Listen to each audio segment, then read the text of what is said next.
ചില ആളുകൾക്ക് ഒരു ധാരണ ഉണ്ട്, ഇളയോന്റെ വീട്ടിലെ ഉമ്മ നിൽക്കാൻ പാടുള്ളൂ, അല്ലെങ്കിൽ ആൾ എന്നെ നോക്കണം, ഇളയോന്റെ ഭാര്യ തന്നെ നോക്കണം എന്നൊക്കെ ഞാൻ പറയും, വല്ലതും പറയൂട്ടോ. നിങ്ങൾക്ക് ഇങ്ങോട്ട് ദേഷ്യം ഉണ്ടായാലും ശരി, സങ്കടം ഉണ്ടായാലും ശരി, ഇളയോന്റെ ഭാര്യയാണ് നോക്കേണ്ടത് എന്ന് പറയും.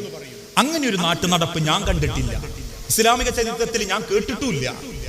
പിന്നെ എന്തുകൊണ്ടാ ഓൻ നോക്കണമെന്ന് മൂത്തോന്മാര് വാശി പിടിക്കുന്നത്? തറവാടോന, ഏത് ആ പൊളിഞ്ഞു വീഴാനായ തറവാടോന, അതുകൊണ്ടോ നോക്കണം, ഓൻ്റെ ഓടും നോക്കണം. ഇതാ ചിലപ്പോൾ നാട്ടിലെ നാട്ടുനടപ്പ്. ആർക്കും വേണ്ടാണ്ട് എന്തായാലും പുതുക്കി പണിയണം എന്നുള്ള ഉറപ്പിലെത്തുന്ന, വാപ്പ ജീവിച്ച കാലത്ത് വാപ്പ വെച്ചിരുന്ന ഓടിട്ട ഒരു കട്ടില് 3 അടി ഇട്ടാ പിന്നെ ഒരാൾക്ക് നടക്കാൻ പറ്റാത്ത ആ പൊര ചൂണ്ടിക്കാണിച്ചിട്ട് പറയും, തറവാട് എനക്കാത്തണ്ട് ഇനി ഓളൂടി ഇമ്മ നോക്കണം. ഓളെ പോയിട്ട് ഇടക്കിടക്ക് ചില ഏട്ടത്തിമാരെ ഞെട്ടിക്കും, ഇങ്ങാ നോക്കേണ്ടി പൊര എനക്കാതാണ്. എന്നിട്ട് ആ സാധുവിനൊന്ന് സ്വന്തം പൊരെ പോണെങ്കിലോ ഏട്ടന്മാരോളെ കാല് പിടിക്കണം, അല്ലെ പെങ്ങന്മാരെ കാല് പിടിക്കണം. തെങ്ങള് വരുവോ? പെരുന്നാളിന് ഓള് പോകാൻ പാടില്ല. ചില ഉമ്മാരും അതങ്ങ് അംഗീകരിച്ചെടുക്കും. ഇളയോടെ മേലാണ് എല്ലാ ബാധ്യതയും. എപ്പോഴെങ്കിലും മൂത്ത മക്കൾ വന്നിട്ട് ഒരു കച്ചിത്തുണിയോ അല്ലെങ്കിൽ ഒരു പർദ്ദത്തുണിയോ കൈമൽ വെച്ച് കൊടുക്കുമ്പോഴേക്കും അങ്ങോട്ട് വീണു പോകേണ്ട വാപ്പാരെമാരെയും മക്കളുടെ അനീതി കാണിച്ച പടച്ച റബ്ബിന്റെ അടുത്ത് കുറ്റം അള്ളാഹു രേഖപ്പെടുത്തുന്നതാണ്. എല്ലാ മക്കളെയും ഒരുപോലെ കാണണം. ഏതെങ്കിലും ഒരുത്തൻ ഓന് കിട്ടിയ പൈസന്റെ ഒരു 10% 10,000 ഉറുപ്പിയോ കൈമൽ വെച്ചെന്ന് നമ്മളെ ഒന്ന് പൊലിപ്പിക്കുമ്പോഴേക്കും ബാക്കിയുള്ള മക്കളെ കണ്ണു പിടിക്കാത്ത ഒരു വർത്താനവും സ്വഭാവം ഉണ്ടല്ലോ, അതൊരു വാപ്പക്കുമ്മക്കും പാടില്ലാത്തതാ. വാപ്പരന്മാരെ നോക്കേണ്ട ബാധ്യത മാത്രമല്ല ഇസ്ലാം പറഞ്ഞു, വാപ്പാർക്കുമാർക്കും മക്കളോടും ബാധ്യത ഉള്ളത് ഇസ്ലാം തന്നെ പഠിപ്പിച്ചിട്ടുണ്ട്. അത് നല്ല നിലക്ക് കൊടുക്കാത്ത രക്ഷിതാക്കൾ പടച്ച റബ്ബിന്റെ അടുത്ത് കുറ്റക്കാരാവുന്ന. സ്നേഹം കൊടുത്താലേ തിരിച്ചു കിട്ടൂ. അത് മക്കളായാലും ശരി, മരുക്കളാണെങ്കിലും ശരി. എന്റെ പെണ്ണുങ്ങളിന്റെ ഉമ്മന്റെ അടുത്ത് ചോദിക്കും, ഉമ്മ പെരുന്നാളൊക്കെ ഞാനൊരു 3 ദിവസം അങ്ങ് വെക്കട്ടെ. ഒരു ദിവസം ഞാളിവിടെ ഒറ്റക്കല്ലേ, വാപ്പക്ക് ഇടക്കിടക്ക് ചൂടുവെള്ളമാണെന്ന് എനിക്ക് അറിഞ്ഞൂടെ? അവസാനം ആ സാധു ഒരു ദിവസം കൂടാൻ പോകും. ആ ഒരു ദിവസം തന്നെയായിരിക്കും പെങ്ങളും വരിക. ആ പെങ്ങള് വീട്ടിൽ വന്ന് ഒരു ദിവസം കൂടി പിറ്റേന്ന് തന്നെ ഓളും ഉമ്മനോട് പറയും, ഉമ്മ എനിക്ക് നാളെ തന്നെ പോണട്ടോ. ഭൂമിക്ക് അന്റെ മോളെ പെരുന്നാളൊക്കെ ആയിട്ട് ഒരു ദിവസം ആ തമ്മ നിർബന്ധിക്കുന്നു, ഉമ്മ ഇടങ്ങേറാക്കുന്ന, ഒരു ദിവസം നിന്നിട്ട് പോയാൽ മതി. അപ്പോഴേക്ക് ഈ ഉമ്മ എന്താ പറയാന്നറിയോ? അല്ലെങ്കിൽ ആ തള്ള കേസം വാശിയാ. അപ്പൊ നിങ്ങളെ മരുവോൾ എന്തേ വിടാത്ത്? ആരാന്റെ നേരെ വരുമ്പോ എല്ലോ രസാ, അവനാന്റെ നേരെ വരുമ്പോ എല്ലാവർക്കും വാശിയോ കണക്കുവാ. അതെല്ലാരുടെ നേരെയും ചിന്തിച്ചാൽ മതി. നമ്മൾ കാരണം ഒരുപാട് സ്വപ്നം കണ്ടിട്ട് തന്നെ എല്ലാ കുടുംബത്തിലേക്കും പെൺകുട്ടികൾ കയറി വരുന്നത്. ഒരുപാട് സ്വപ്നം കണ്ടിട്ട് തന്നെ പല അമ്മമാരും പെൺകുട്ടികളെ കൈപിടിച്ചുണ്ടോന്നു. 2 കൂട്ടരും അങ്ങോട്ടും ഇങ്ങോട്ടും വെറുക്കാനല്ല പഠിക്കേണ്ടത്, സ്നേഹിക്കാനാ പഠിക്കേണ്ടത്. കയറി ചെല്ലുന്ന വീട്ടിലെ ഉമ്മാൻ എങ്ങനെ കുത്തിത്തിരിപ്പുണ്ടാക്കിയിട്ട് എനിക്ക് മേൽക്കോയ്മന്നല്ല, ഉമ്മാന്റെ മോളായിട്ട് മാറാൻ ഞാൻ എന്തു സ്വഭാവം കാണിക്കണമെന്നും, കയറി വരുന്ന പെൺകുട്ടീന്റെ ഉമ്മയാവാൻ ഞാൻ എന്തു സ്വഭാവം എന്റെ മോളോട് കാണിക്കണമെന്നും ഒരു വീട്ടിലെ ഉമ്മയും മക്കളും തീരുമാനിച്ചാലുണ്ടല്ലോ, ഈ ആണുങ്ങൾക്കൊക്കെ മനസമാധാനത്തിൽ ജീവിക്കാൻ പറ്റും. പല കുടുംബവും സ്വസ്ഥയാക്കപ്പെടും. ഇനി അവിടെ ഈ ആണുങ്ങളോടും പറയാനുള്ള ചില കാര്യങ്ങളുണ്ട്. കുടുംബത്തിൽ എന്തെങ്കിലും ഉണ്ടാകുമ്പോഴേക്കും പക്ഷം ചേർന്ന് നാട്ടുകാരെ അറിയിക്കല്ല. ഇപ്പൊ അങ്ങനെയൊക്കെയാണ്. ഉമ്മനെ നോക്കിയിട്ടില്ലെങ്കിലും പള്ളി കമ്മിറ്റിയിൽ ആ ശരണം. 8 മക്കളുള്ള ഒരു ഉമ്മാന്റെ പ്രശ്നം പരിഹരിക്കാൻ പള്ളി കമ്മിറ്റിയിൽ ചർച്ചക്ക് വന്നിട്ടുണ്ട്. ആ ചർച്ച ഒന്നും എടുക്കരുതിട്ട് ഒരു പള്ളി കമ്മിറ്റിക്കാരും. ഓൻ പറയാ, ഇളയോനും ഇളയോന്റെ ഭാര്യയും ഉമ്മയും തമ്മിൽ ഒത്തുപോണില്ല, അതുകൊണ്ട് നിങ്ങൾ അതൊന്ന് പള്ളി കമ്മിറ്റി ഒന്ന് ഇടപെട്ട് ചർച്ച ചെയ്യണം. നമ്മൾ ചോദിച്ചു, നിങ്ങൾക്ക് എത്ര മക്കളാ, അല്ലെങ്കിൽ നിങ്ങൾ എത്ര മക്കളാ? 6 ആണും 2 പെണ്ണും. അപ്പൊ അതെന്ത് നിങ്ങൾ ചർച്ച ചെയ്യാത്ത? അതെന്താ മൂത്ത മക്കൾ പോയിട്ട് ഇത് ചർച്ച ഒന്നും ക്രോഡീകരിക്കാത്ത? അത് വേറെ കല്യാണ മന്ത്രം കിട്ടിയിട്ടുണ്ടോ? നിങ്ങൾ വെറുതെ അതിൽ ഇടപെട്ടാലേ അവസാനം നിങ്ങൾ കൊണ്ടുവരേണ്ടി ഒരു ടൊമ്മന. അതുകൊണ്ട് വെറുതെ നിങ്ങൾ അതിൽ വർത്താനം പറയാൻ പോകണ്ട. അതുകൊണ്ടാ. അല്ലെങ്കിൽ ആണത്തുള്ള ഒരു മൂത്തക്കാക്ക നെഞ്ചു പിരിച്ചു നിന്നാലുണ്ടല്ലോ, ഉമ്മാന്റെ വാപ്പാന്റെ കാര്യത്തിൽ ഒരു തീരുമാനം ഉണ്ടാവും. വാപ്പാന്റെ ആയുസിന്റെ ചോര നീരാക്കിയത് പങ്കുപറ്റി ജീവിക്കുമ്പോൾ മരിക്കുന്നതിന്റെ ഇടയ്ക്ക് ഓൽക്കൊരു സന്തോഷവും സമാധാനവും സ്വന്തം ജീവിതം കൊണ്ട് കൊടുക്കാൻ പറ്റിയിട്ടില്ലേ? നിങ്ങൾ ആ സമ്പത്തും ഒരു കൊട്ടാരങ്ങൾ പണിതാലും സ്വന്തം മക്കളിൽ നിന്ന് ആ അവഗണനയും നെറികേടും നെഞ്ചിന്റെ ഉള്ളിലെ വേദനയായി കിട്ടിയിട്ടല്ലാതെ ഒരു മക്കളെയും പടച്ചോൻ തിരിച്ചു വിളിക്കൂല എന്ന് പഠിപ്പിച്ചിട്ടുണ്ട്.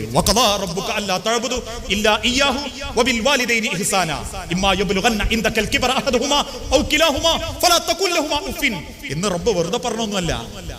അതുകൊണ്ട് ഒന്ന് ചെല്ലണം, ഒന്ന് കൈ പിടിക്കണം. നാട്ടിൽ 16 ദിവസം സൂക്കേടായി കിടന്നിട്ട് ഉമ്മ പൂതി പറഞ്ഞ ഓനെ ഒന്ന് കാണാൻ, ഉമ്മ പൂതി പറഞ്ഞ ഓളെ ഒന്ന് കാണാൻ ഓൾക്ക് പോകാൻ നേരം കിട്ടിയില്ല. അവസാനം നേരം വെളുത്തിട്ട് സുബീബാങ്കിന്റെ മുൻപ് ഫോണ് വരിക, ഉമ്മ പഠിച്ചോന്റെ അടുത്തേക്ക് പോയിട്ടുണ്ട് കേട്ടോ. നിലവിളിച്ചോടി കതച്ച് വന്ന് ഉമ്മന്റെ മയ്യത്തിന്റെ അടുത്ത് നിന്ന് 4 നിലവിളിയൊക്കെ അട്ടഹസിച്ച് നിലവിളിച്ച് പിന്നെ പിറ്റേന്ന് കുറെ കുടുംബക്കാരോട് പറയാ, ഉമ്മ കല്ലേലും എന്നോട് അതിനും ഭയങ്കര സ്നേഹം. ഇതാരെ ഞങ്ങൾ സർട്ടിഫിക്കറ്റ് വാങ്ങാൻ കരയിപ്പിച്ച് ബോധ്യപ്പെടുത്തുന്നു? ജീവിച്ചിരിക്കുമ്പോൾ ഉമ്മാന്റെ കൈ പിടിച്ചിട്ട്, എന്താണ് ഉമ്മ, ഞാനൊരു 1 ദിവസം ലീവ് എടുത്തിട്ട് നിങ്ങളപ്പരം വരാം, നമുക്കൊന്ന് ഡോക്ടറെ കാണിക്കാം, ഒരു ചായ, കാലിച്ചായ, ഒരു കായപ്പൊക്കെ തിന്നാ, ഇനി അതല്ല നിങ്ങൾ ഈ ഷവർമയൊന്നും കണ്ടിട്ടില്ലല്ലോ എന്നൊക്കെ ചോദിച്ച് കൂട്ടിക്കൊണ്ടുപോകാത്തവനും മരിച്ചു കഴിഞ്ഞാൽ കുടുംബക്കാരോടൊക്കെ പറയും, വാപ്പക്ക് ഇന്നോട് അതിനൊരു പ്രത്യേക താല്പര്യം, എന്തോ ഒരു സ്നേഹം അതിന് വാപ്പക്ക് ഇന്നോട്. ഇതാ അഭിനയ ലോകം, ഇതാണ് ദുനിയാവ്. ആളുകൾക്ക് കാര്യം കാണാനുള്ള സ്നേഹം. ചിലർ ഉമ്മനെയും വാപ്പനെയും കൂട്ടിക്കൊണ്ടുപോകും സ്വത്തിനു വേണ്ടിയിട്ട്, അതിന്റെ പേരിൽ അഭിനയിക്കുകയും ചെയ്യും. പല കുടുംബത്തിലും കണ്ണായ സ്ഥലവും പറമ്പും കിട്ടാൻ വേണ്ടിയിട്ട് വാപ്പനെയും ഉമ്മനെ അഭിനയിച്ച് സ്നേഹിപ്പിക്കുന്നവര്. അപ്പാരോടും മാരോടും കൂടിയാ പറയണത്. മരിക്കാൻ നേരത്ത് അനന്തരസ്വത്തൊക്കെ എഴുതി വെക്കുമ്പോൾ മക്കളേൽ വേർതിരിവ് കാണിക്കരുത്. കണ്ണായ പറമ്പ് മോളെ പേരിൽ എഴുതി വെക്കും. എന്നിട്ട് ഓനോട് പറയും, ഇനി ആണല്ല എനിക്ക് നയിച്ചുണ്ടാക്കിക്കൂടെ. ഇസ്ലാമിൽ അങ്ങനെയൊന്നുമില്ല. ആണിനുണ്ട് പെണ്ണിനുണ്ട് ഓഹരി. അത് കണക്കൊത്ത് കൊടുക്കുകയും വേണം. കൊടുത്തില്ല നിങ്ങൾ ഊറ്റക്കാരാ. കൊടുത്തിട്ടില്ലെങ്കിൽ അനീതി കാണിച്ചാൽ, മഹാനായ റസൂലുള്ളാഹി സ്വല്ലല്ലാഹു അലൈഹി വസല്ലം പഠിപ്പിച്ചല്ലോ, ഒരാൾ നമസ്കരിക്കുകയും നോമ്പ് നോൽക്കുകയും ഇബാദത്ത് ചെയ്യുകയും പക്ഷേ മരണത്തിന്റെ തൊട്ടു മുൻപ് അനന്തരസ്വത്തിൽ അന്യായം ചെയ്യുകയും ചെയ്താൽ അയാൾ നരകാവകാശിയായിരിക്കും. മദ്രസയിൽ എന്തേ പഠിപ്പിക്കലുള്ളൂ? നിസ്കരിക്കുന്നോനെ നിസ്കരിക്കാൻ പഠിപ്പിക്കും. ഓനെ പള്ളിക്ക് കൂട്ടിക്കൊണ്ടുപോയിട്ട് നിസ്കാരം കാണിച്ചു കൊടുക്കാൻ പറ്റും. എന്നാൽ വാപ്പനെയും ഇമ്മനെയും സ്നേഹിക്കേണ്ടത് കാണിച്ചു കൊടുക്കാൻ പറ്റാർക്കാന്നറിയോ? ആ വാപ്പന്റെ ഇമ്മന്റെയും മക്കൾക്കാ. നിങ്ങളെ ഉമ്മനെയും വാപ്പനെയും നോക്കുന്ന കാണിച്ചു കൊടുത്തിട്ട് ഓനോട് പറയണം, ഇങ്ങനെയാ മാതാപിതാക്കളെ സംരക്ഷിക്കേണ്ടത്. വാപ്പനെയും ഇമ്മനെയും നോക്കണമെന്നോന് മദ്രസയിൽ പഠിക്കാനേ പറ്റൂ. അവരെ കാലിന്റെ അടിയിൽ ആ സ്വർഗം നോന് പഠിക്കാനേ പറ്റൂ. അത് കാണിച്ചു കൊടുക്കേണ്ടത് പള്ളിയിൽ ഉസ്താദല്ല. അത് കാണിച്ചു കൊടുക്കേണ്ടത് ഹുതുബ പറയുന്ന മൊയ്ലിയാരല്ല. അത് ആ വീട്ടിലുള്ള വാപ്പയമ്മയും കാണിച്ചു കൊടുക്കണം. അവരെ വാപ്പനയമ്മനെയും നോക്കിയിട്ട് ആ സ്നേഹം കണ്ടിട്ട് എന്റെ മോന് തോന്നണം, പടച്ചോനെ ഇതുപോലെ എനിക്ക് എന്റെ വാപ്പനെയും നോക്കണം എന്ന്. അത് കാണിച്ചു കൊടുക്കാൻ പറ്റിയിട്ടില്ലെങ്കിലേ സ്വന്തം മക്കൾ തിരിഞ്ഞു നിൽക്കുന്ന ഒരു കാലം കൺമുൻപിൽ കാണിച്ചു തരുമല്ല, അന്ന് സങ്കടപ്പെടേണ്ടി വരും. അങ്ങനെ കുടുംബത്തെ നോക്കിയാൽ നമ്മളെ മക്കൾ നന്നാവാൻ തുടങ്ങും. നമ്മളൊരു നല്ല കുടുംബക്കാരനാവണേ, നമ്മളൊരു നല്ല ഭർത്താവായാൽ മതി. നല്ലൊരു ഭർത്താവായാൽ മതി, എങ്കിൽ നമ്മൾ നല്ലൊരു മനുഷ്യനായി മാറും. മഹാനായ പ്രവാചകൻ സല്ലല്ലാഹു അലൈഹി വസല്ലം ഓർമ്മപ്പെടുത്തിയില്ലേ, ആണുങ്ങളിൽ ഏറ്റവും നല്ലവനാരാ? കെട്ടിയ പെണ്ണിനോട് ഏറ്റവും മര്യാദക്ക് പെരുമാറുന്നവൻ. അല്ലെങ്കിലും അവരോടത് കാണിക്കാൻ നമ്മക്കാണ് അർഹത. അവർ പ്രതീക്ഷിക്കുന്നതും നമ്മളിൽ നിന്നാണ്. ഏതെങ്കിലും വേറൊരുത്തൻ അത് കാണിക്കുന്നുണ്ടോ, അവന്റെ ഉദ്ദേശം വേറെ ഉണ്ടാവും. ആ സാധുക്കൾ നമ്മളെ കൂടെ പോരാനും നമ്മളെ സ്വീകരിക്കാനുള്ള കാരണം പോലും. അതുകൊണ്ട് നമ്മളൊരു നല്ല വാപ്പയാവണമെങ്കിൽ പോലും നല്ലൊരു ഭർത്താവായാൽ മതി. എൻ്റെ മോൻ എൻ്റെ ജീവിതത്തിൽ നിന്ന് പഠിക്കാനുള്ള മാതൃകകളാണ് ഞാൻ അവനോട് കാണിച്ചു കൊടുക്കുന്ന ഏറ്റവും വലിയ ബാധ്യത. അതിൻ്റെ ജീവിതത്തിൽ എൻ്റെ മോന് കിട്ടുന്നില്ലെങ്കിൽ എൻ്റെ മോൻ്റെ ഏറ്റവും വലിയ ശത്രുവാണ് ഞാൻ. ആ മോൻ അതിൻ്റെ ജീവിതത്തിൽ നിന്ന് കിട്ടുന്നില്ലെങ്കിൽ എൻ്റെ ഭാര്യക്ക് കിട്ടിയ ഏറ്റവും വലിയ പരീക്ഷണമാണ് ഞാൻ. ഒക്കെ അതിലും വലിയൊരു പരീക്ഷണം കിട്ടാനില്ല. ഒരിക്കൽ മദീന പള്ളിയിൽ നബി സല്ലല്ലാഹു അലൈഹി വസല്ലം വല്ലാതെ തിരക്കിലാണ്. ഇത് കണ്ടപ്പോൾ ആയിഷ ബീവിക്ക് ഒരു സങ്കടം. റസൂല് വരേണ്ട സമയമായി വരുന്നില്ല. ആയിഷ റളിയല്ലാഹു തആല അൻഹ തല പുറത്തേക്ക് ഇട്ട് ചോദിച്ചു, നബിയേ, ഈ തിരക്കിന്റെ ഇടയിൽ നിങ്ങൾ ഇന്നെ മറന്നോ? എന്നോടുള്ള ഇഷ്ടം കുറഞ്ഞോ റസൂലേ? നിങ്ങൾക്ക് എന്നോട് എത്ര ഇഷ്ടമുണ്ട്? നബി സല്ലല്ലാഹു അലൈഹി വസല്ലം എല്ലാ തിരക്കും അങ്ങോട്ട് മാറ്റി വെച്ച് 2 കയറെടുത്ത് കൂട്ടിപ്പിടിച്ച് കെട്ടി, കയറിന്റെ 2 അറ്റങ്ങളും വലിച്ചു പിടിച്ച് കെട്ടിങ്ങനെ മുറുകി നിൽക്കുമ്പോൾ റസൂലുള്ള ചോദിച്ചു, ആയിഷ, ഈ കെട്ട് മുറുകുന്നത് കണ്ടോ? കണ്ടു നബിയെ. ഇതുപോലെ എനിക്ക് എന്നോടുള്ള പ്രണയം മുറുകുകയാണ് ആയിഷ. ഞാൻ ഏറ്റവും പെട്ടെന്ന് നിന്റെ അരികിലെത്തും. ആയിഷ റളിയല്ലാഹു തആല അൻഹയുടെ അരികിലേക്ക് റസൂലുള്ള എത്തി. ആയിഷ ബീവിക്ക് മാവ് കുഴക്കുമ്പോൾ ഉറക്കം വരും. ആയിഷ ബീവി ഉറങ്ങും. അള്ളാഹുവിന്റെ റസൂലുള്ള മാവ് കുഴച്ച് പത്തിരി ചുട്ടിട്ട് ആയിഷ ബീവിനെ വിളിച്ചുണർത്തും. ആയിഷ റളിയല്ലാഹു തആല അൻഹയുടെ കൂടെ റസൂലുള്ള ഓട്ട മത്സരം നടത്തി. അള്ളാഹുവിന്റെ റസൂല് പറഞ്ഞു, ആയിഷ, എനിക്ക് എന്റെ ദേഷ്യം എപ്പോഴാണെന്നറിയാം, നീ സന്തോഷിക്കുന്നു എപ്പോഴാണെന്നറിയാം. അതെങ്ങനെ നബിയെ? നീ ദേഷ്യത്തിലാണെങ്കിൽ ഇബ്രാഹിമിന്റെ രക്ഷിതാവായ അള്ളാഹുവിന്റെ പ്രവാചകൻ എന്ന് പറയും. നീ സന്തോഷത്തിലാണെങ്കിൽ മുഹമ്മദിന്റെ രക്ഷിതാവായ അള്ളാഹുവിന്റെ പ്രവാചകൻ എന്ന് പറയും. ഒരു ഭാര്യന്റെ മാനറിസങ്ങൾ അറിയാം, അവിടെ സ്വപ്നങ്ങൾ അറിയാം. പക്ഷെ ഇന്ന് അതൊന്നും കുടുംബത്തിൽ നടക്കുന്നില്ല. ആകെ പിയാപ്പിള പുരയിലുള്ള അതപ്പള രാവിലെ ചായ കുടിക്കുന്ന സമയം, രാത്രി കിടന്നുറങ്ങുന്ന സമയം. അവളൊന്ന് മനസ്സുകൊണ്ട് ചിന്തിച്ചു നോക്കി. ഞാൻ എല്ലാവരും അത്തരക്കാരെന്ന് പറയുന്നില്ല കേട്ടോ. ഒരാള് നേരം വെളുത്ത് എഴുന്നേറ്റു, അയാൾ നിസ്കരിച്ചു, അയാൾ കുളിക്കാൻ കയറി, പല്ലേച്ചു, ഫ്രഷായി, ഇസ്തിരിട്ടു, കുപ്പായിട്ടു, തിന്നാൻ വന്നിരിക്കുന്ന സമയമാണ് മൂപ്പരുടെ ഭാര്യന്റെ മുൻപിലുള്ളത്. അപ്പോൾ വിചാരിക്കുന്ന പിന്നെ പറയേണ്ട, തിന്നുന്നതിൻ്റെ ഇടയ്ക്ക് ആയിക്കോട്ടെ. അയാൾ പോയി ജോലി കഴിഞ്ഞു, വൈകുന്നേരം വന്നു, കുളിച്ചു, ഡ്രസ്സ് ചെയ്തു, അങ്ങാടിയിലേക്ക് പോകാൻ നിർമ്പോൾ വിചാരിച്ചു ഏതായാലും രാത്രി വരട്ടെ എന്നിട്ട് പറയാം. രാത്രി 8 മണിക്ക് വീട്ടിലെത്തി, ചോറ് തിന്നു, മൂപ്പര് പോയി കിടന്നു. ഓള് പണിയൊക്കെ കഴിഞ്ഞു, എല്ലാം തേച്ചു മിനുക്കി പാത്രമൊക്കെ കൈവച്ചു വരുമ്പോഴേക്കും നേരം 11 മണി. ഒരു പെണ്ണിന്റെ അടുത്ത് ഒരു അരമണിക്കൂർ ഇരിക്കുക. നിങ്ങൾ ആലോചിച്ചു നോക്കി, 24 മണിക്കൂറിൽ 7 മണിക്കൂർ ഉറങ്ങിയെന്ന് കരുതിക്കോ. ഒരമണിക്കൂർ നിങ്ങൾക്ക് നിങ്ങളെ പെണ്ണുങ്ങളുടെ അടുത്ത് ഇരുന്നൂടെ? ഒരു സന്തോഷത്തോടു കൂടി ഒരു വർത്താനം പറഞ്ഞൂടെ? ഓളെ സങ്കടങ്ങളും ആഗ്രഹങ്ങളും മനസ്സും ഒക്കെ ഒന്ന് അറിഞ്ഞൂടെ? മരിക്കുന്നവരെ ചിലർക്ക് അതിന് നേരം കിട്ടുന്നില്ല.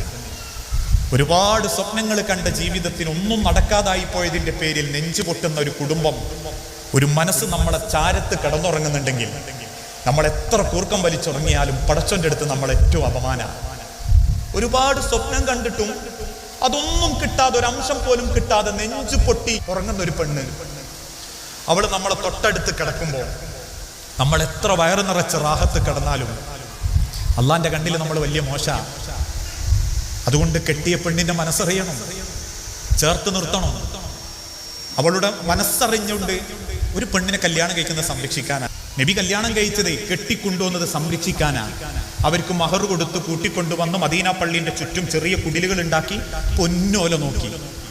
ഭാര്യമാര് മരിച്ചു പോകുമ്പോൾ നബീന്റെ കൈ പിടിച്ചിട്ട് പറയുമ്പോൾ, പ്രവാചക, ഇനിയൊരു ജീവിതം ഉണ്ടെങ്കിൽ അത് നിങ്ങളുടെ മണവാട്ടിയാവണം, നിങ്ങളുടെ മണവാട്ടിയാവണം നബിയെ, അതാണ് സ്വപ്നം. റസൂലുള്ളാഹിന്റെ ഭാര്യമാര്, പത്നിമാര് പറഞ്ഞതാ. അത്രയും ഭാര്യമാര്, ഇനി ഒന്നേ ഉള്ളൂ. ഒന്നോളെ കൈ പിടിച്ച് ചോദിക്കേണ്ടി, ഇനിയൊരു ജീവിതം ഉണ്ടെങ്കിൽ നിങ്ങളെ പിയാപ്പിളായിട്ട് എന്നെ കിട്ടണമെന്ന് പറഞ്ഞാൽ നമ്മൾ കുഴപ്പമില്ല. അടുത്ത ജന്മത്തിൽ ഉങ്ങൾ തന്നെയാണ്, സ്വർഗത്തിൽ ഉങ്ങൾ തന്നെയാണെങ്കിൽ എന്ന് പറഞ്ഞ ഓളൊരു പുച്ചച്ചിരി നമ്മളെ മുഖത്ത് നോക്കി ചിരിച്ചാല് അതോടുകൂടി നമ്മളെ കാര്യത്തിൽ ഒരു തീരുമാനമാവും. ചിലപ്പോൾ നാട്ടിൽ നല്ല പേരും പെരുമയും ഉണ്ടാവും കേട്ടോ. അങ്ങനെയപ്പോ നാട്ടിൽ നല്ല വിലയാ, കോടികളെ വില അളിയാക്കിയായി കൊണ്ടെടുക്കാൻ, കാരണവരായിട്ട് കൊണ്ടെടുക്കാൻ, അമോശനായിട്ട് കൊണ്ടെടുക്കാൻ. കുടുംബക്കാരുടെ ഇടയിലൊക്കെ പറയും ആള് ഭയങ്കര ഉഷാറാക്കും. ഒരേ പെണ്ണുങ്ങൾ പറയും നിങ്ങൾക്ക് അറിഞ്ഞൂടായിട്ടാ. അപ്പൊ ഒരാണ് എന്നുള്ളതിന്റെ പരിഗണന ഈ മീശയും താടിയൊന്നുമല്ല. ഒരാണിന്റെ ഇസ്സത്ത് പൊരയിലിരിക്കുന്ന പെണ്ണിന്റെ മുഖത്താണ്. ആ മുഖം സന്തോഷിക്കുന്നുണ്ടെങ്കിൽ, ആ മുഖം സമാധാനപ്പെടുന്നുണ്ടെങ്കിൽ അതാണിന്റെ പവർ. ഇനി അതോടൊപ്പം തന്നെ അമ്മമാരോടും പറയട്ടെ, ഒരായുസ് മുഴുവൻ നിങ്ങൾക്ക് കിട്ടുന്ന ധൈര്യവും നിങ്ങൾ ആണുങ്ങളെ കൂടെ ഉള്ളതുകൊണ്ടാണ്. നിങ്ങൾക്കൊരു അഡ്രസ് ഉണ്ടായത് എപ്പോഴാണെന്നറിയോ? ഒരാണുങ്ങളെ കൈ പിടിച്ചപ്പോഴാണ്. ഇപ്പോഴും കല്യാണം കഴിയാതെ 35, 40 വയസ്സുള്ള പെണ്ണുങ്ങൾ, പെൺകുട്ടികൾ നെഞ്ചുപൊട്ടി സങ്കടപ്പെട്ട് ജീവിക്കുമ്പോ 4 ആളെ മുൻപിൽ തലയുയർത്തിയിട്ട് നടക്കാൻ പറ്റുന്ന എന്തുകൊണ്ടാണെന്നറിയോ? നിങ്ങൾക്കൊരാണ് കൈ തന്നതുകൊണ്ടാണ്. ആ ആണ് അവൻ പോലും അറിയാതെ ജീവിക്കുന്ന ഒരുകലിന് അവൻ നിങ്ങൾക്ക് തരുന്ന തണലാ നിങ്ങളെ സമാധാനം. ഓരോ ആണുങ്ങൾക്കും വിഷമുണ്ട്, ഓരോ ആണുങ്ങൾക്ക് ഒരുപാട് സങ്കടങ്ങളുണ്ട്. അതൊക്കെ അറിയാനും ചോദിക്കാനുമുള്ള സമയങ്ങളും കണ്ടെത്തണം. ആവശ്യങ്ങളും പരാതികളും നിരത്തുന്നതിൻ്റെ ഇടയ്ക്ക് ഒന്ന് അയാളെ കൂടെ ഇരുന്നിട്ട് അയാളെ സങ്കടങ്ങൾ അറിയാൻ ശ്രമിക്കണം. നെഞ്ചോട് ചേർത്ത് പിടിച്ചില്ലേ, സ്ത്രീകളിൽ ഏറ്റവും നല്ലവർ കെട്ടിയ ഭർത്താവിനെ അംഗീകരിക്കുകയും അനുസരിക്കുകയും അയാൾക്ക് അർഹതപ്പെട്ടത് അയാൾക്ക് മാത്രം കൊടുക്കുകയും ചെയ്യുന്ന പെണ്ണുങ്ങളാണ്, ഭാര്യമാരാ. അവളെ മുഖത്തൂക്കിയിട്ട് അവൻ പടച്ചോനോട് പറയും, അവളിന്റെ ഒരു സൗഭാഗ്യമായിരുന്നു റബ്ബേ പറഞ്ഞിട്ടുണ്ട്. ഇപ്പോഴും ചില ഭർത്താക്കന്മാര് ഭാര്യമാരെ പറ്റി പറയുമ്പോഴേക്കും കരയുന്നത് ഞാൻ കണ്ടിട്ടുണ്ട്. അവളെപ്പോലൊരു പെണ്ണിന് എനിക്ക് ദുനിയാവിൽ എനിക്ക് കിട്ടൂല എന്ന് പറഞ്ഞ് നെഞ്ചു പൊട്ടുന്നവരെ ഞാൻ കണ്ടിട്ടുണ്ട്. അവസാനം മരിക്കുന്നതിന്റെ തൊട്ടു മുൻപ് വാർദ്ധക്യത്തിൽ 88 വയസ്സുള്ള വല്യാപ്പാന അന്ന് 75-ാമത്തെ വയസ്സിൽ മരിച്ച പെണ്ണുങ്ങളെ ഫോട്ടോ കാണിച്ചു കൊടുക്കപ്പോ ആരും അറിയാതെ അയാൾ മാറിയിരുന്ന് കരയുന്നത് ഞാൻ കണ്ടിട്ടുണ്ട്. പ്രണയം പുറത്തല്ല, അത് ഉള്ളിലാ. അത് ഭർത്താവിന് അറിയണം, അവന്റെ മനസ്സറിയണം. ഈ കേരളത്തിൽ നിന്ന് ഒരു വിനോദയാത്രക്ക് പോയ മക്കളെ ബസ് അപകടത്തിൽപ്പെട്ടില്ലേ? അപകടത്തിൽപ്പെട്ട് ഒരു കുട്ടി 5 മക്കൾ അവിടെ വെച്ച് മരിച്ചുപോയി. ആ മരിച്ചൊരു പെൺകുട്ടിയായ വിദ്യാർത്ഥിയുടെ അമ്മയും ആ ബസ്സിലുണ്ട്. കയ്യും കാലും പൊട്ടി ആശുപത്രിയിൽ അഡ്മിറ്റ് ചെയ്ത് വേദന കൊണ്ട് പൊളഞ്ഞ് ഓപ്പറേഷന് വേണ്ടി കയറ്റുന്നതിന്റെ തൊട്ടു മുൻപ് സഹപ്രവർത്തകരോടും കാണാമെന്ന മന്ത്രിയോടും ആ അധ്യാപിക കണ്ണു നിറഞ്ഞ് വേദനയോണ്ട് പറഞ്ഞു, എനിക്ക് പറ്റിയ അപകടം എന്റെ ഭർത്താവിന് അറിയിക്കരുത് കേട്ടോ, നിങ്ങൾ മോളെ വേഗം ഭർത്താവിന്റെ അടുത്തേക്ക് പറഞ്ഞയച്ചാൽ മതി. കാരണം അയാൾ ഒരു ഹൃദ്രോഗിയാ, അയാൾക്ക് ഇത് താങ്ങാനുള്ള കഴിവില്ല. എന്തു പറയണം എന്നറിയാതെ മന്ത്രി അടക്കം കരഞ്ഞുപോയി. എന്തൊരു തിരിച്ചറിവാ മനുഷ്യരെ. നിങ്ങൾ ചോദിച്ചിട്ടുണ്ടോ നിങ്ങൾ ആണുങ്ങളുടെ വേദന? ഈ ആണുങ്ങളൊക്കെ ഈ പവർ കാണിക്കുന്നത് പോലെ ഉള്ളിൽ സങ്കടമില്ലാത്തതുകൊണ്ടൊന്നല്ല. ഒരുപാട് ബേജാറ് പല ആണുങ്ങളുടെ ഉള്ളിലുണ്ട്. ഏത് കച്ചവടത്തിനും ജോലിക്കും അതിൻ്റെതായ സങ്കടമുണ്ട്. പിന്നെ ഓന് കുറച്ച് റൊമാൻസ് കുറയും. കുടുംബം പോറ്റുന്നവർക്ക് അങ്ങനെയാ, റൊമാൻസ് കുറച്ച് കുറയും. ഒരു പണിയും ഇല്ലാണ്ട് ഒരു ഹായും കൂയും ഇട്ടിട്ട് 10ാം ക്ലാസ് പഠിച്ചതിന്റെ കൂട്ടത്തിൽ ഇരുന്നിട്ട് ഗൾഫിൽ നിന്നും നാട്ടുന്ന ഒരു ഹായും കൂയും 2 ഇമോജി ഇടുന്നവൻ ഒരു പണിയുമില്ല. ഓ നിങ്ങൾക്ക് ചെലവിനരണ്ട, തമ്മിലെങ്ങളിട്ട് ചോദിക്കാനും പോവില്ല. പക്ഷെ പകലന്തിയോളം റോഡിന്റെ വക്കിലിരുന്നിട്ട് വാക്കേറി 50 ഉറുപ്പ്യന്റെ മാങ്ങ വിൽക്കുന്നവനും ഓന്റെ ആ ഉരുകൽ എന്തിനാണെന്നറിയോ? മരങ്ങൾ കരയാണ്ടിക്കാനാ, നാട്ടിലെ പെണ്ണുങ്ങളുടെ ഇടയിൽ അഭിമാനബോധത്തോടെ ജീവിക്കാനാ. വെയിലാണെങ്കിലും മഴയാണെങ്കിലും അതറിയാതെ ഓൻ സഹിക്കുന്നത് എന്തിനാണെന്നറിയോ? നിങ്ങളെ നാണവും മാനവും മറയ്ക്കാനാ. അതേ ഉള്ളൂ നിങ്ങളെ ശരീരത്തിൽ, അതേ ഉള്ളൂ നിങ്ങൾക്ക് അഭിമാനിക്കാൻ. എന്നിട്ട് ആണിന് റൊമാൻസ് കുറവാ, പിയാപ്പിളക്ക് അതില്ല ഇതില്ല. പിന്നെ ആർക്കാപ്പതൊക്കെ ഉള്ളത്? ഒരു പണിയില്ലാണ്ട് എവിടെയോ കുത്തിരുന്ന ഒരു ആയും കൂയും വിട്ടോന്.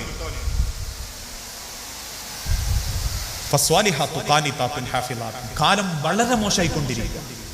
പ്രിയപ്പെട്ടവരെ, ഈ യാത്ര എന്നല്ലെങ്കിൽ നാളെ തീരും. ജീവിതത്തിൽ ഒരുപാട് പദവികൾ കിട്ടി പോകുന്നവരെ ഞാനും നിങ്ങളൊക്കെ. കുറെ കാലം ഞാനൊരു മോനായിരുന്നു, പിന്നെ ഞാനൊരു ഭർത്താവായി, ഇപ്പൊ ഞാനൊരു വാപ്പയാ, അതോടൊപ്പം ആങ്ങളെയാ, ഏട്ടനാ, മറ്റൊരു കുടുംബത്തിലെ പ്രതീക്ഷയായ ഒരു ഭർത്താവാ, പിയാപ്പിളയാ. നാളെ ഞാൻ വല്യാപ്പയാവും. എന്തും സംഭവിക്കാം. ജീവിതത്തിന്റെ ഓരോ വേഷങ്ങളും അള്ളാഹു നമുക്ക് നിശ്ചയിച്ചു തരുന്നതാണ്. ഓരോ വേഷങ്ങൾ ആടിത്തിമിർക്കുമ്പോഴും അത് അള്ളാഹുവിന് തൃപ്തിപ്പെട്ട വേഷമായിരുന്നോ എന്നൊന്ന് ചോദിക്കണം സ്വന്തത്തോട്. പണം ഉണ്ടാക്കാനും സൗകര്യം ഉണ്ടാക്കാനും പരക്കം പാഞ്ഞ് ദുനിയാവ് വാരി വലിച്ചടുപ്പിക്കുമ്പോ പലർക്കും മുതൽ തന്നെ ഉള്ളൂ. അൽമാലു വൽ ബനൂന സീനത്തുൽ ഹയാത്തിദ് ദുനിയ. പലർക്കും മുതൽ തന്നെ ഉള്ളൂ, ജീവിച്ചിട്ടില്ലാരും. മുതലെല്ലാവർക്കും ഉണ്ട്. അവസാനം ഒരു നല്ല ഭക്ഷണം പോലും കഴിക്കാൻ പറ്റാതെ മാസങ്ങളോളം ആഴ്ചകളോളം തീ തിന്ന് ജീവിച്ച് ശരീരത്തിന്റെ ഉൾഭാഗത്തെ വേദനകൾ സഹിച്ച് മരിച്ചവാനാണെങ്കിൽ എന്തിനാ മനുഷ്യരെ നമ്മൾ ഈ ദുനിയാവിൽ ജീവിച്ചിരുന്നത്? ഉണ്ടാക്കിയിട്ടതൊക്കെ മക്കൾ കൊണ്ടുപോകുക. നിങ്ങൾ വിചാരിച്ചോ ഈ ഓഡിറ്റോറിയം എന്റേതാ കരുതിക്കോ? അള്ളാഹുവിന്റെ റസൂൽ സല്ലല്ലാഹു അലൈഹി വസല്ലം ഒരിക്കൽ മദീനത്തെ പള്ളിയിൽ നിന്ന് ചോദിച്ചില്ലേ, നിങ്ങൾക്ക് നിങ്ങളെ അനന്തര സ്വത്താണോ നിങ്ങളെ സ്വത്താണോ ഏറ്റവും ഇഷ്ടം? അവര് പറഞ്ഞു, നബിയെ ഞങ്ങൾക്ക് ഞങ്ങളെ സ്വത്ത്, അനന്തര സ്വത്ത് അത് ഓരോരുത്തർക്കും പോകൂലേ, ഞങ്ങൾക്ക് ഞങ്ങളെ സ്വത്താ ഇഷ്ടം. ഞാൻ നിങ്ങളോടും ചോദിക്കാം, നിങ്ങൾക്ക് നിങ്ങളെ സ്വത്താണോ നിങ്ങളെ അനന്തര സ്വത്താണോ ഇഷ്ടം? നിങ്ങളെല്ലാരും എന്താ പറയാ, നമ്മളെ സ്വത്ത്. എന്താ?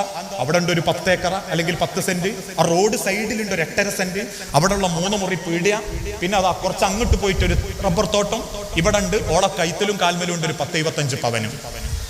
എനിക്ക് ഇന്റെ സ്വത്തല്ലേ ഇഷ്ടം? യബ്ന ആദം മാലി വ മാലി, ആദമിന്റെ മക്കളെ അത് നിങ്ങളെ സ്വത്തല്ല. ആ 10 സെന്റും ആ 2 മുറി പീടിയയും അവിടെ ഉള്ള ഒരു 10 സെന്റും ഇവിടെ ഉള്ള ഒരു 65 പവനൊന്നും നിങ്ങളെ സ്വത്തല്ല, അത് അനന്തര സ്വത്താ. നിങ്ങൾ ഇന്ന് ശ്വാസമില്ലാണ്ടായി പെടഞ്ഞു വീണ നാളെ രാവിലെ മുതൽ അത് അനന്തര സ്വത്താ. നിങ്ങൾ ഇത് എന്ന് പറയാൻ നിങ്ങൾ തിന്നതേ ഉള്ളൂ, അത് നിങ്ങൾ കിട്ടി. നിങ്ങൾ ഇത് എന്ന് പറയാൻ നിങ്ങൾ കൊടുത്തതേ ഉള്ളൂ, കൊടുത്തിട്ടുണ്ടേ കിട്ടി. നിങ്ങൾ ഇത് എന്ന് പറയാൻ നിങ്ങൾ ധരിച്ചതേ ഉള്ളൂ, അതിനെ ഒരുത്തൻ ഉടുക്കാനും വരൂല.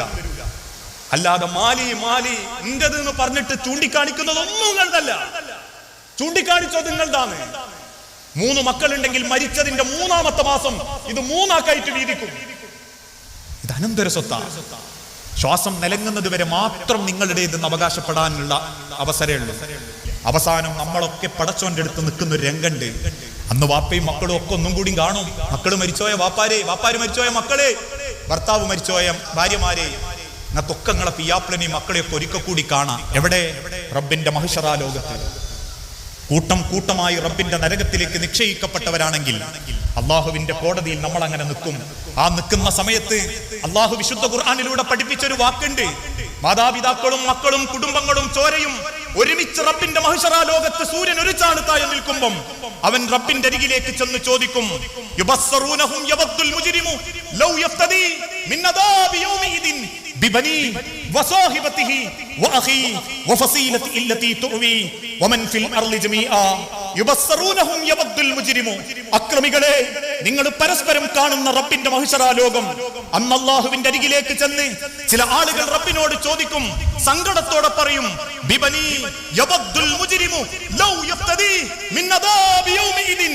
ആളിക്കത്തുന്ന നരകത്തിന്റെ തീജ്വാലകളിൽ നിന്ന് എന്നെ ഒന്ന് രക്ഷപ്പെടുത്തിയാൽ, ബിബനി എന്റെ മക്കളതാ റബ്ബേ, എന്റെ കൂട്ടത്തിൽ ഞാൻ പോറ്റി വലുതാക്കിയ, ഞാൻ ചെലവിന് കൊടുത്ത, ഞാൻ കരൾ പോലെ സ്നേഹിച്ച എന്റെ മക്കളതാ റബ്ബേ, നീ എടുത്തോ നാദാ, എന്നെ രക്ഷപ്പെടുത്തണം.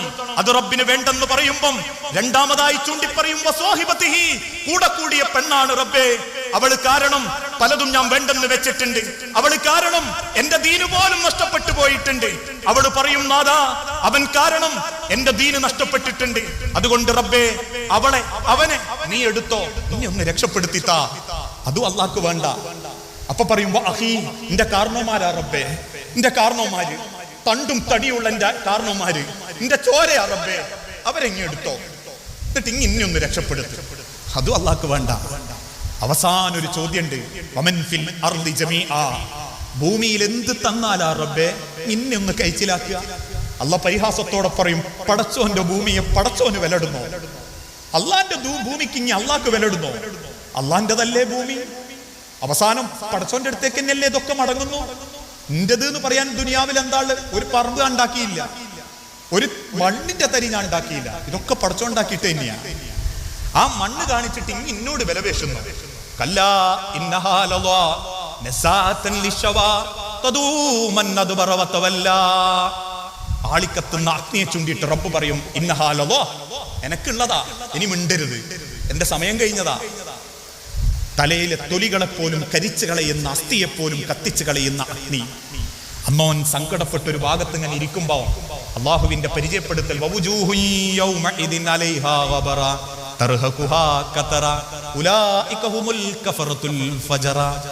നബിയെ, ആ മുഖത്ത് പൊടി പുരണ്ട് കരുവാളിച്ചിരിക്കുന്നവരെ കണ്ടു. കഫറത്തുൽ ഫജറ, തെമ്മാടികളും അക്രമികളുമായിരുന്നു. പ്രിയപ്പെട്ടവരെ, ഈ യാത്ര മരണത്തിലേക്ക്. ഉമ്മാന്റെ ഗർഭപാത്രത്തൊന്ന് പോന്നു കഴിഞ്ഞു, ഇനി മരിക്കാനേ വകുപ്പുള്ളൂ. അതിന്റെ ഇടയ്ക്ക് എവിടെയും തങ്ങിക്കൂല, എവിടെയും ശാശ്വതമായിട്ട് നിൽക്കാൻ നമുക്ക് ഒരു വകുപ്പുമില്ല. ഏത് കോട്ടന്റെ മേലെ ഒളിച്ചാലും, ഏത് തായിട്ട് പൂട്ടിയാലും, ഏത് നാട്ടിൽ ചെന്ന് ആരും കാണാതെ ജീവിച്ചാലും ഇനി മരിക്കാനേ പറ്റൂ. ആ മരണം നമ്മളെ കൊണ്ടുപോയി എന്നെ ചെയ്യും. ചെയ്തു വെച്ചതും പാപങ്ങളും വാശിയും വീറും മണ്ണിന്റെ മേലുപേക്ഷിച്ചു പോയവനും പടച്ച റബ്ബിലേക്ക് തവക്കുൽ ചെയ്ത് മടങ്ങിയവനും ഇതൊക്കെ നെഞ്ചിന്റെ ഉള്ളിലിട്ട് മണ്ണിലേക്ക് മടങ്ങിയവരും തുല്യരല്ല. ഇതിലേതു വഴി അത് ഞാനുങ്ങളും തീരുമാനിക്കണം. ആ തീരുമാനമെടുക്കാനാവട്ടെ ഈ ഒരുമിച്ചുകൂടൽ എന്ന് ആത്മാർത്ഥമായി പ്രാർത്ഥിച്ച് ഇതേ രീതിയിൽ പടച്ച റബ്ബിന്റെ സ്വർഗത്തിലും അള്ളാഹു നമ്മളെ എല്ലാവരെയും ഒരുമിപ്പിച്ചു കൂട്ടി അനുഗ്രഹിക്കുമാറാകട്ടെ. അള്ളാഹുവേ, കുടുംബത്തിൽ മനസ്സമാധാനത്തോടെ ജീവിക്കാൻ ആരുടെ സ്വഭാവത്തിനാണോ റബ്ബെ മാറ്റമുണ്ടാകേണ്ടത്, ആ മാറ്റം കൊടുത്ത് ഓരോ കുടുംബത്തിൽ നീ സ്വസ്ഥതയും സമാധാനവും പ്രദാനം ചെയ്യണമേ. മക്കളില്ലാതെ ഒരുപാട് കുടുംബം പരീക്ഷിക്കപ്പെടുന്നുണ്ട്. വസിയത്താണ്. മക്കളെന്ന അനുഗ്രഹം നൽകി ഓരോ കുടുംബത്തോടും നീ കാരുണ്യം കാണിക്കണമേ. അറിഞ്ഞും അറിയാതെയും ഒരുപാട് പാപങ്ങൾ പറ്റിപ്പോകുന്നുണ്ട് റബ്ബേ. മനസ്സ് പലപ്പോഴും പിശാചിന്റെ പിന്നാലെയായി പോകുന്നു. നാദാ, അതിൽ നിന്നെല്ലാം മുക്തമായി ഈമാനോടെ ഇഖ്ലാസോടെ ജീവിച്ചു മരിക്കാൻ ഞങ്ങൾക്ക് ഓരോരുത്തർക്കും നീ തൗഫീക്ക് നൽകണമേ.